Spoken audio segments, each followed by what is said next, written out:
បងប្អូនដែលមកលេងប្រាសាទអ្នកពន្ធរាល់ដងតើបងប្អូនដែលទៅដល់កន្លែងផែបុរាណដែលស្ថិតនៅក្នុងបរិវេណនៃប្រាសាទអ្នកពន្ធដែរអត់ហើយសម្រាប់ខ្ញុំវិញទោះជាខ្ញុំមកច្រើនដងក៏ដោយប៉ុន្តែខ្ញុំមិនដែលបានទៅដល់កន្លែងនឹងទេហើយនៅក្នុងថ្ងៃនេះដែរខ្ញុំនឹងធ្វើដំណើរទៅកាន់ផែបុរាណដែលស្ថិតនៅក្នុងបរិវេណប្រាសាទអ្នកពន្ធពេលដែលបងប្អូនធ្វើដំណើរជិតចូលដល់ប្រាសាទគេមានកន្លែងប្រាប់ផ្លូវពីកន្លែងដែលចូលទៅដល់ផែបុរាណនោះហើយនៅតាមផ្លូវចូលទៅដល់ផែបុរាណហ្នឹងគឺមានសភាពស្ងប់ស្ងាត់ខ្លាំងមែនទែនឥឡូវនេះគឺយើងបានធ្វើដំណើរមកដល់ផែបុរាណទិសខាងកើតហើយទេសភាពនៅកន្លែងនេះគឺ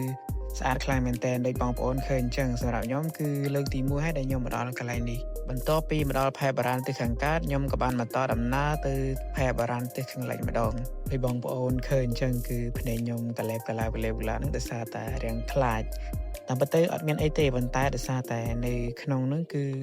ស្ងាត់អញ្ចឹងហើយខ្ញុំក៏មានអារម្មណ៍ថារាងខ្លាចអញ្ចឹងណាហើយនៅរឿងឆ្ងាយដែរអញ្ចឹងខ្ញុំក៏សម្រេចចិត្ត